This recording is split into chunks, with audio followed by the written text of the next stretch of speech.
Hola, muy buenos días. En el día de hoy vamos a hablar acerca de fisiología respiratoria.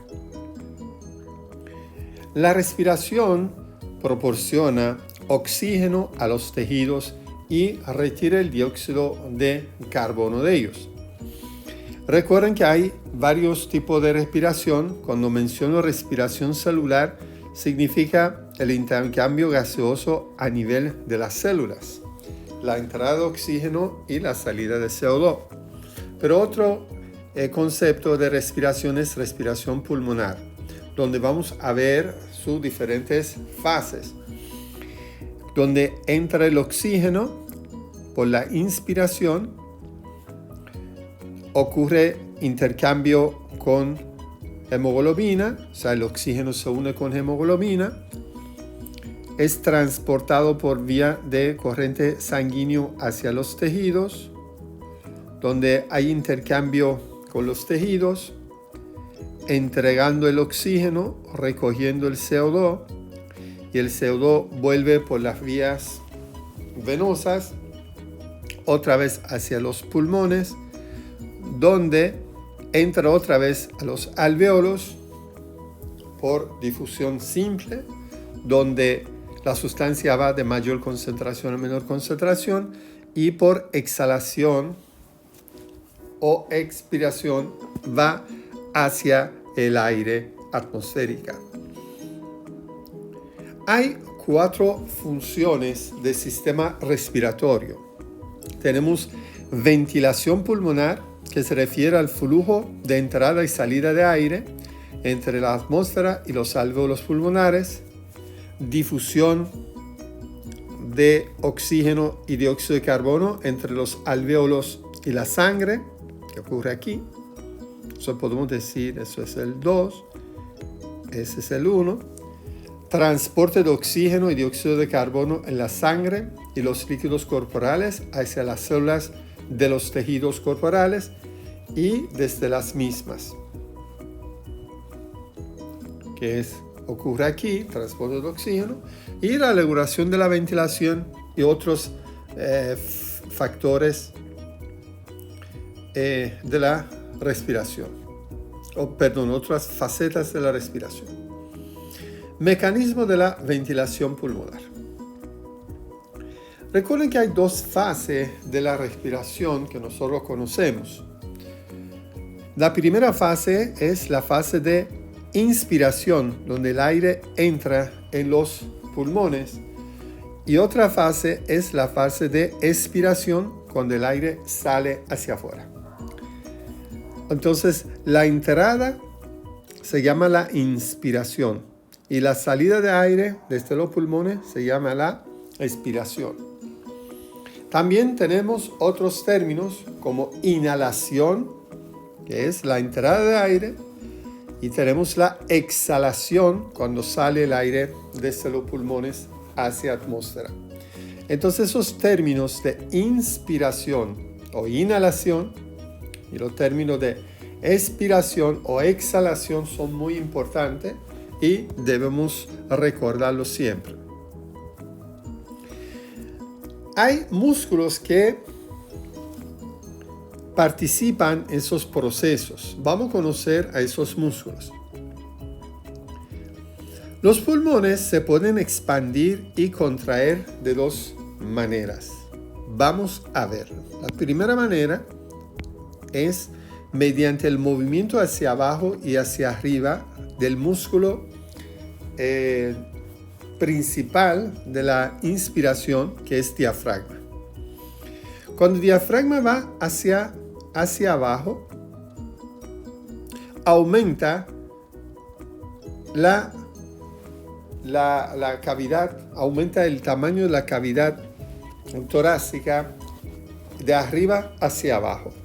Si lo ponemos esto como un cilindro, la cavidad torácica, y vamos a suponer que la parte de abajo tenemos diafragma. Cuando el diafragma va hacia abajo, cuando el diafragma se aplana, ese diámetro que antes era, suponiendo que esa es la caja torácica. Cuando el diafragma se aplana y va hacia abajo, ese diámetro se eleva, aumenta ese diámetro. Ese es el movimiento del diafragma que provoca una presión negativa, donde provoca la entrada de aire hacia los pulmones. Vamos a suponer que son las costillas. Entonces, tenemos un movimiento muy importante del diafragma hacia abajo, provocando alargamiento de la cavidad torácica. Y cuando el diafragma vuelve a su lugar, entonces ese diámetro disminuye. Entonces el movimiento del diafragma es muy importante en el proceso de inspiración, o sea, llevar el aire hacia afuera. Podemos decir que el diafragma es el músculo inspiratorio de mayor importancia. Otro tenemos mediante la elevación y el descenso de las costillas. ¿Qué ocurre en cuanto a las costillas? Si tomamos en cuenta, vamos a borrar esa parte. Vamos a ver qué sucede con las costillas. Vamos a suponer que esa es una vértebra y aquí tenemos el esternón y ahí están las costillas. Entonces tenemos unos músculos intercostales aquí. ¿Ven la posición que tiene el esternón con respecto a las vértebras? Es el esternón, esa es la vértebra. Y ahí están las costillas y músculos intercostales. Ahora, cuando ocurre una contracción de esos músculos intercostales, en este caso externo, ¿qué sucede? La vértebra se queda en su lugar, preesternón se desplaza hacia arriba y las costillas ahora se ponen más recto. ¿Qué ocurre en este caso? Cuando ocurre ese movimiento, cuando las costillas tienen ese movimiento, el diámetro anteroposterior se eleva y eso hace una expansión también ¿de qué? De la caja torácica. Entonces, es muy importante saber esos dos movimientos o dos mecanismos. Por el primer mecanismo, que era diafragma, vimos cuando se eleva y se aplana el diafragma, durante la inspiración, ¿qué sucede? Ocurre un aumento, ya mencionamos, un aumento del diámetro, o podemos decir aumento del diámetro vertical de caja torácica, y eso provoca una presión negativa que permite la entrada de aire. Pero cuando el diafragma vuelve a su normalidad, o sea, cuando se relaja, va hacia arriba y eso produce la salida de aire desde los pulmones. Hay que tomar en cuenta que el proceso de inspiración, o sea, llevar el aire hacia adentro de los pulmones, es un proceso activo que se produce por la contracción del diafragma. Cuando el diafragma se contrae, se aplana y va hacia abajo, y eso aumenta el diámetro vertical de la caja torácica y la entrada de aire. Pero para que el aire salga hacia afuera, el diafragma no tiene que hacer nada, solamente debe relajarse.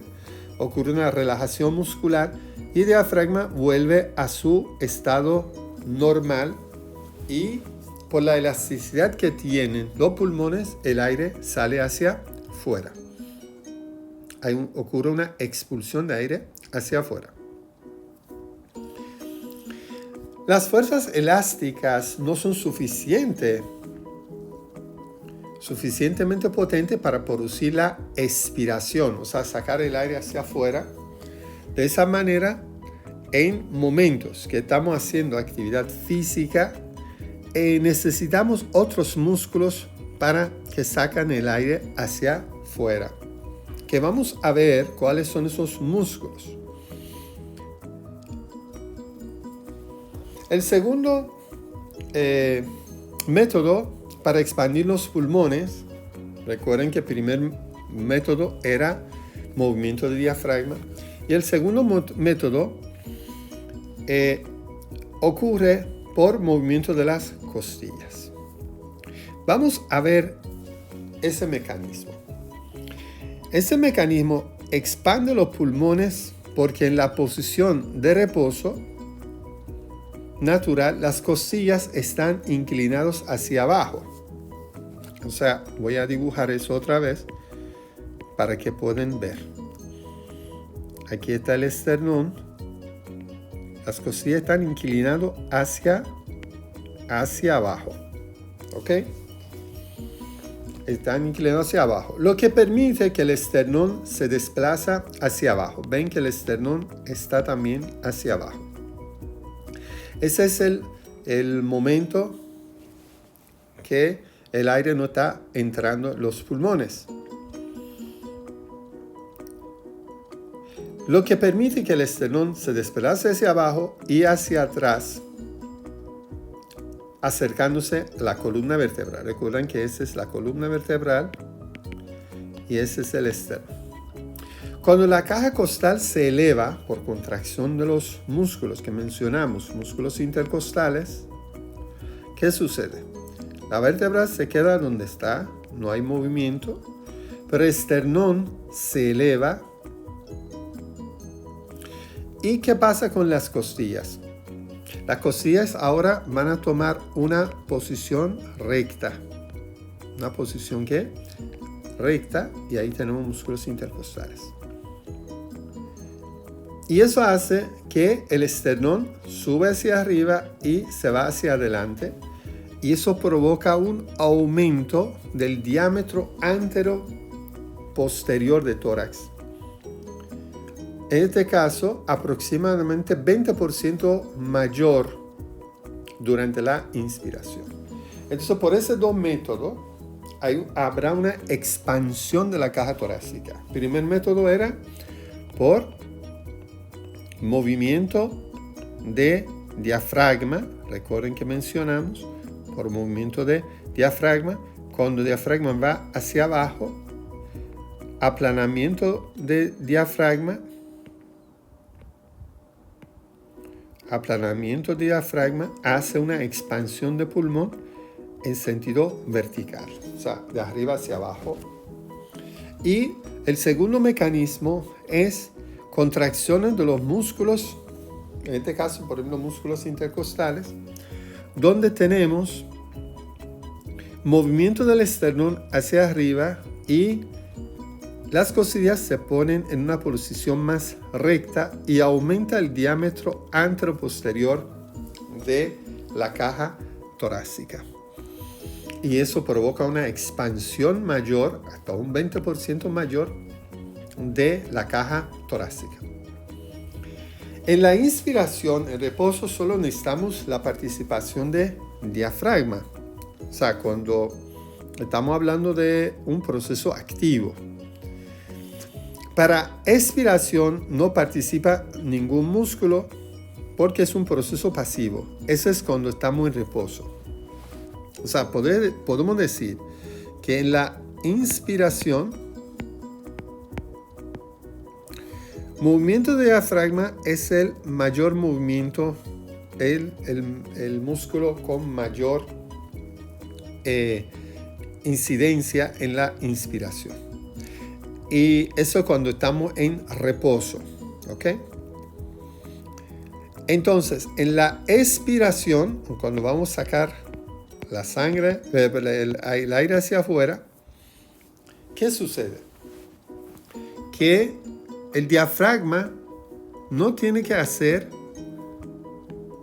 el diafragma en la inspiración, recuerda que se pone recto, pero en la expiración, cuando vamos a sacar el aire hacia afuera, el diafragma de manera involuntaria se relaja y vuelve a su forma normal, y eso hace que disminuya el diámetro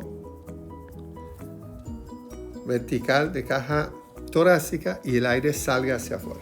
Quiere decir que cuando estamos en reposo y estamos haciendo la respiración, en la inspiración es un proceso activo por movimiento de diafragma, pero la expiración en reposo es un proceso pasivo.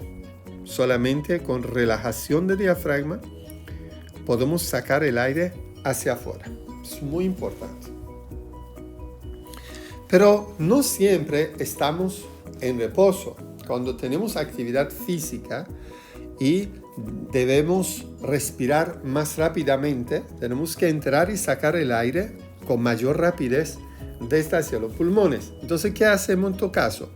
Debemos pedir ayuda a los músculos respiratorios, que son músculos inspiratorios, y músculos expiratorios, que se llaman músculos accesorios. Aquí tenemos los músculos inspiratorios mayores, que digamos que es el diafragma. Recuerden que el diafragma en reposo es el mayor músculo que participa en ese proceso.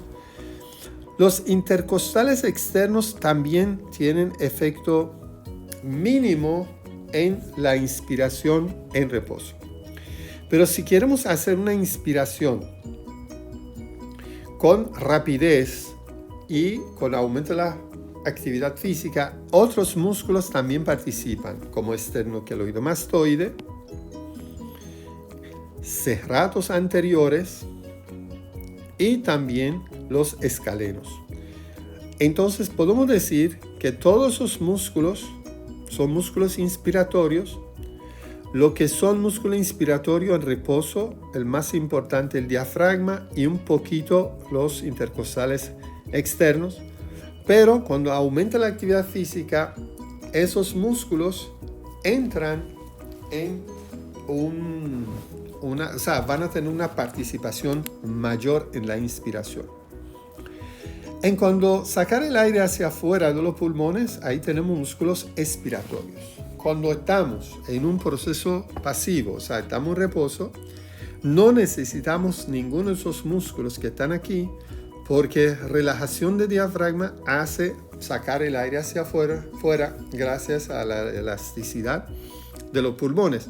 Pero si queremos sacar el aire con mayor rapidez hacia afuera, entonces estos músculos son músculos accesorios que permiten la salida de aire hacia afuera. Tenemos rectoabdominales, intercostales internos, que son los más importantes. Hay dos fuerzas que luchan en proceso de respiración. Fuerzas que participan en la expansión del pulmón y fuerzas que están contra la expansión de los pulmones. Fuerzas que están a favor de expansión de los pulmones, la mayor parte es proporcionado por diafragma y también músculos intercostales externos, que mencionamos anteriormente. Son lo más importante. Vamos a suponer que el diafragma tiene una determinación de 98% en la inspiración, y músculos intercostales externos pueden tener una ayuda de 2%. Esos son en proceso de expansión. Pero hay fuerzas que no quieren la expansión de los pulmones. Primero, la elasticidad de los pulmones. También fricción entre las hojas visceral y parietal de la pleura, que son membranas que cubren los pulmones. Y la resistencia de aire en las vías respiratorias. Recuerdan, en las vías respiratorias existe la presencia de aire. Cuando el aire entra por los pulmones, siempre en esos caminos existe más aire y habrá una fricción que no permite y no quiere que entre más aire, y entonces es una fuerza contra la expansión de los pulmones. Vamos a ver ahora cuáles son diferentes presiones a nivel pulmonar. Para eso vamos a dibujar una gráfica simple. Vamos a tener aquí la tráquea, vías respiratorias, y es son la representación de los alvéolos. ¿Ok? Vamos a suponer que esa es la tráquea. Entonces, tenemos ahí dos pulmones, tejido pulmonar, y tenemos también la parte externa. Ahí vamos a suponer que son las costillas. Ok, un corte transversal. ¿Qué podemos ver? Aquí vamos a ver diferentes estructuras. Vamos a ver esas diferentes estructuras de manera más clara.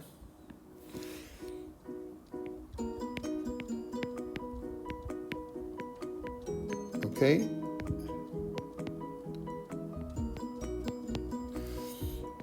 Entonces, ahí están los pulmones. Vamos a ver a dos capas que cubren los pulmones. Una capa que está en la parte más interna, que se llama pleura visceral, porque está pegado a los pulmones, y otra capa, porque es una membrana doble, que se llama pleura parietal, que está más lejos de la víscera. Entonces, entre esas dos pleuras, nosotros tenemos un líquido que se llama líquido pleural, ¿ok? Que evita la fricción entre esas dos hojas. Y también tenemos la presencia de las costillas. Vamos a ver, suponiendo que esas son las costillas. ¿Ok? Ahora bien, hay diferentes presiones que nosotros manejamos a nivel pulmonar. Esas presiones son una presión que está dentro de los alvéolos, una presión dentro de los alvéolos. Vamos a suponer que es un alvéolo. Ahí vamos a poner el número 1, una presión dentro del alvéolo.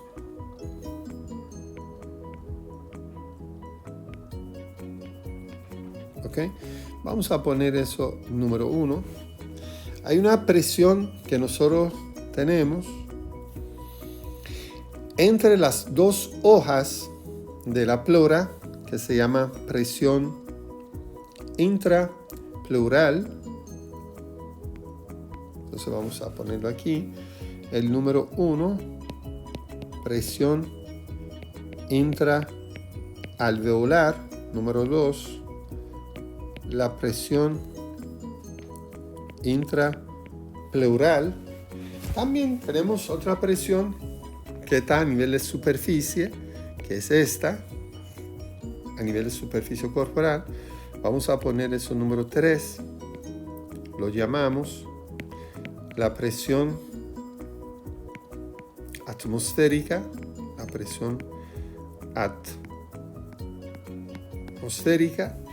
Y son 3 presiones importantes que debemos tomar en cuenta. Pero hay un concepto muy importante que debemos tomar en cuenta, que son presiones transmurales. Vamos a ver qué significa presión transmural. Cuando hablamos de presión transmural, nos referimos a la presión que está alrededor de una estructura. Vamos a suponer que ese es el alvéolo. Hay una presión fuera del alvéolo y hay una presión dentro del alvéolo. Esa diferencia de las presiones dentro y fuera de una estructura, en este caso alvéolo, se llama presión transmural. ¿Cómo nosotros calculamos la presión transmural? La fórmula de la presión transmural es igual a la presión de la parte interna de la estructura menos la presión de la parte externa de la estructura. ¿Ok? Hay diferentes tipos o resultados de presión transmural. Si la presión transmural, el resultado, me da positivo, según esa fórmula, entonces tendré una presión transmural positiva. Puede ser que esa presión sea una presión negativa y puede ser que sea cero. Ponemos un ejemplo. Vamos a suponer que la presión dentro de alvéolo es de 4 milímetros de mercurio. Vamos a suponer que aquí hay 4. Y por fuera es de 8 milímetros de mercurio. Entonces, según la fórmula, ¿cómo yo puedo calcular? Según la fórmula, nosotros tenemos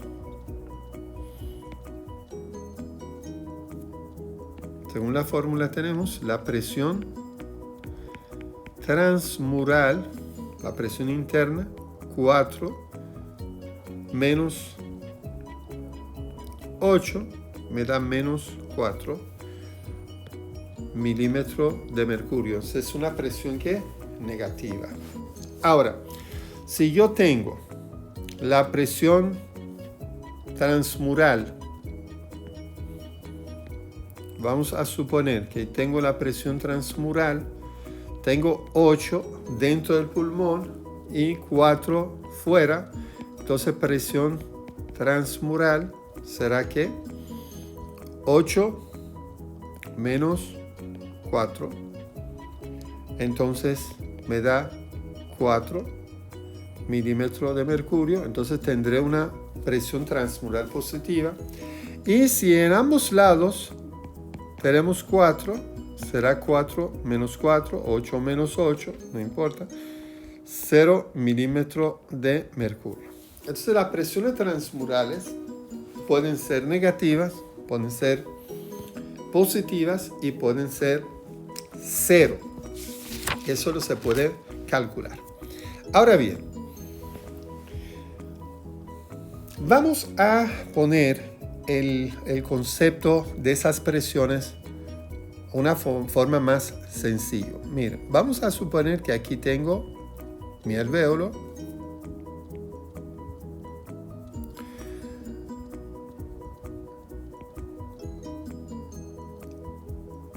Ese es el alvéolo. ¿Ok? Ahí tengo el pared de alvéolo. Alrededor vamos a tomar en cuenta que tenemos la pleura visceral y esa es la pleura parietal. Entonces, entre pleura visceral y pleura parietal tenemos nuestro líquido, que es el líquido pleural. ¿Ok? Entonces, esa es la víscera, esa es la pleura. Esa es la pleura visceral y esa es la pleura parietal. Y el líquido que está aquí es el líquido pleural. ¿Ok? Ahora bien, ¿qué tenemos alrededor? Alrededor tenemos la caja torácica. Entonces podemos decir que esa es la caja torácica. ¿Ok? Y ahí están las costillas.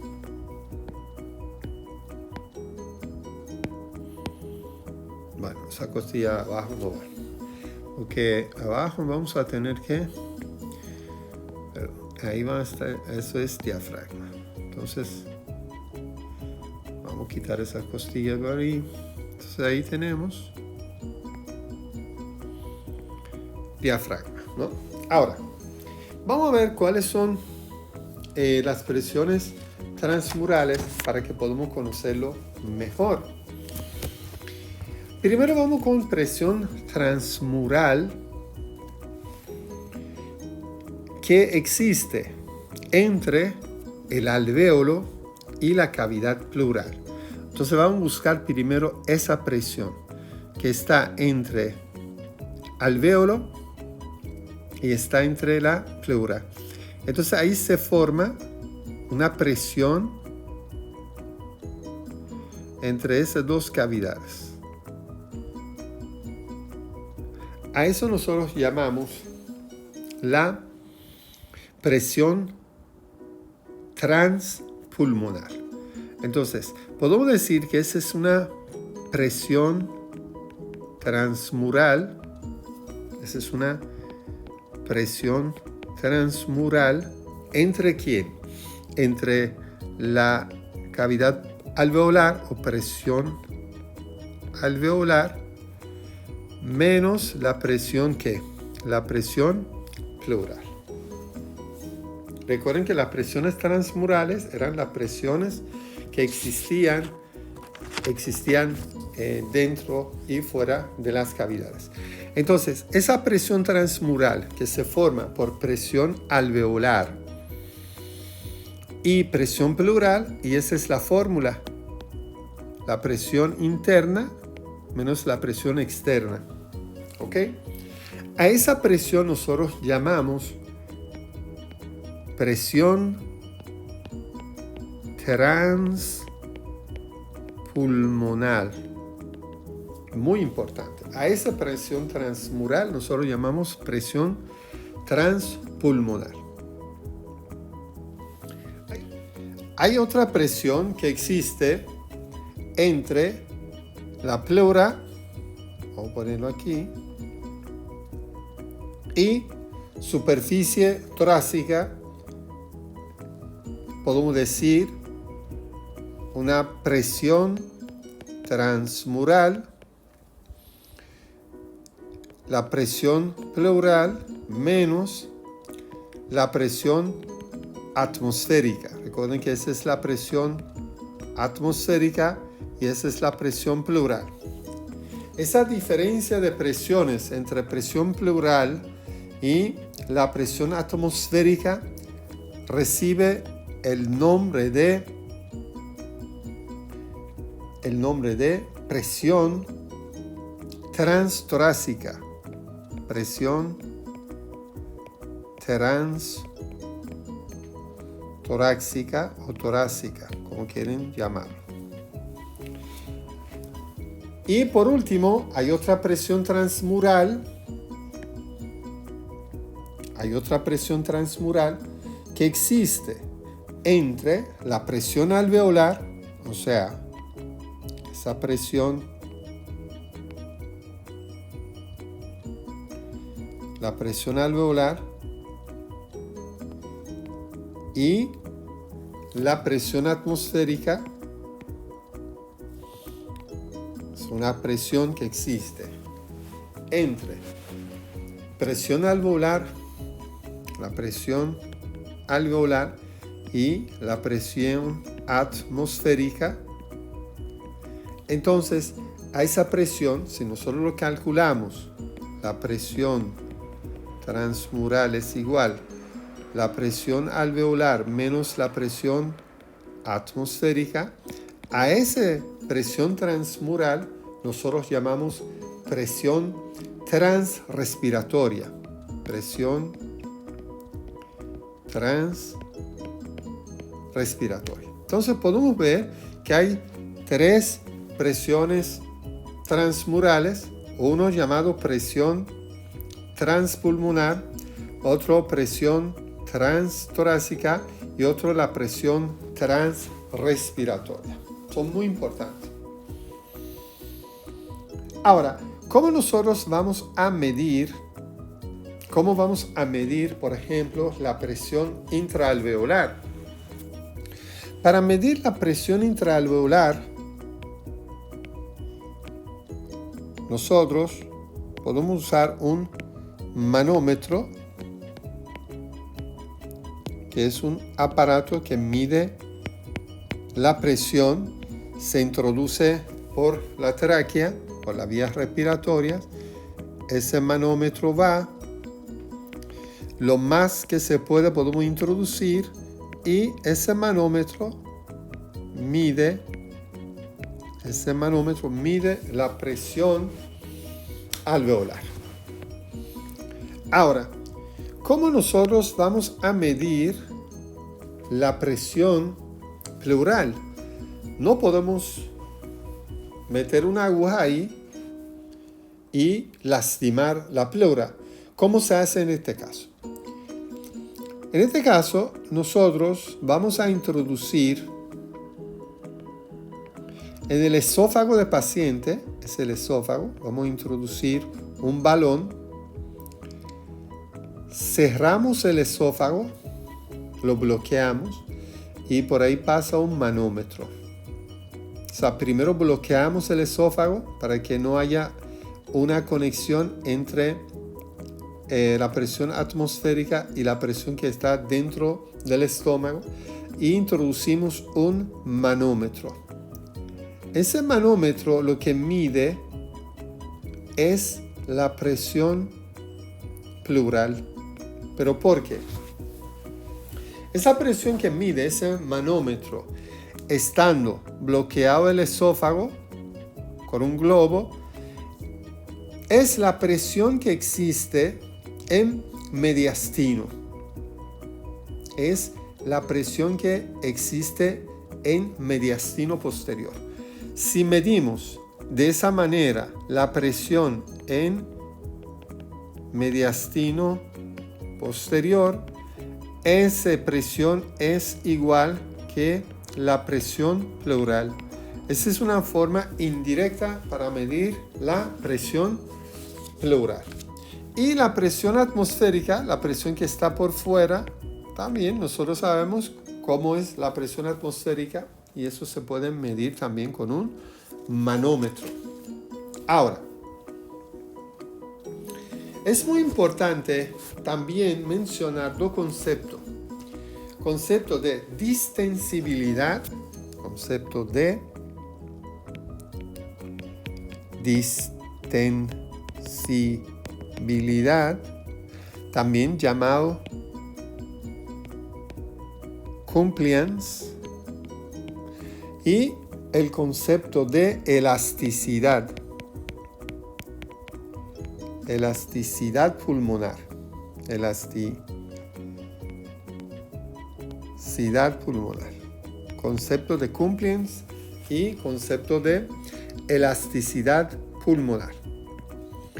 Mire, cuando nosotros mencionamos la elasticidad pulmonar y cuando mencionamos la elasticidad pulmonar y la distensibilidad, tenemos que tomar en cuenta dos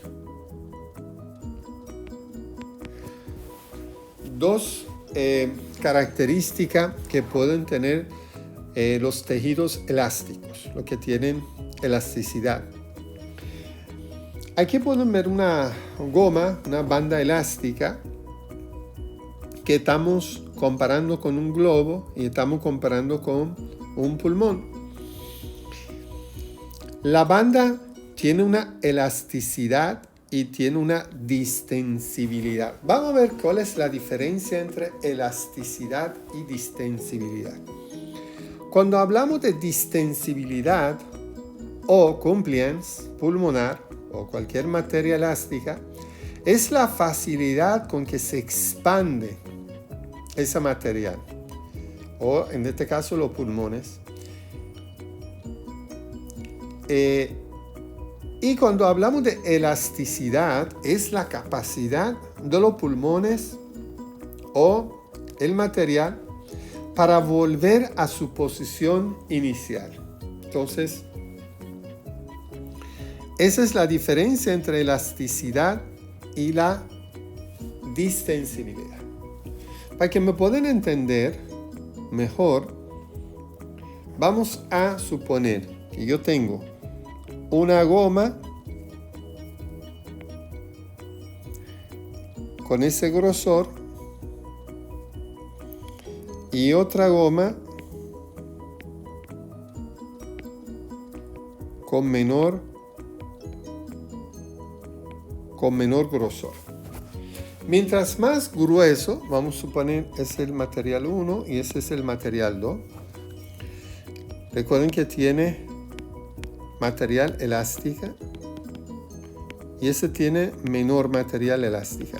Ahora, ¿cuál de esos dos tiene la facilidad de expandirse? ¿Cuál de esos dos tiene la facilidad de expandirse más fácil? Por supuesto, el número 2 es con mayor facilidad, se expande, ¿no? Tiene distensibilidad, capacidad de distenderse, ¿no? Entonces, el número 2 tiene mayor distensibilidad o compliance. Y el número 1 tiene menor distensibilidad. Ahora, ¿cuál de ellos con mayor facilidad, con mayor fuerza, quiere volver a su posición normal? Por supuesto, el número 2 con menor fuerza quiere volver a su estado normal y el número 1 con mayor deseo quiere volver a su estado normal. Entonces tiene mayor elasticidad el número 1 y el número 2 tiene menor elasticidad.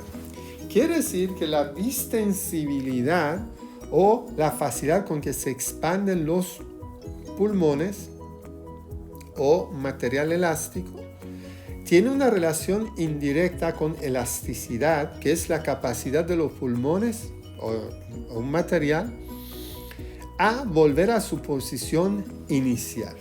Entonces podemos decir que mientras más distensibilidad haya, menor sea la elasticidad. Y mientras menor distensibilidad haya, mayor será la elasticidad.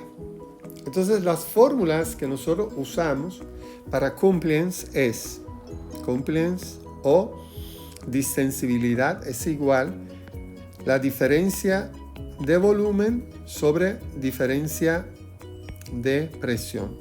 Entonces la elasticidad, recuerden que estamos hablando de pulmones, estamos hablando de volumen y presión. Y la elasticidad contraria es la diferencia de la presión sobre diferencia de volumen. Sobre esas características hablaremos en otros videos. Muchas gracias por su atención.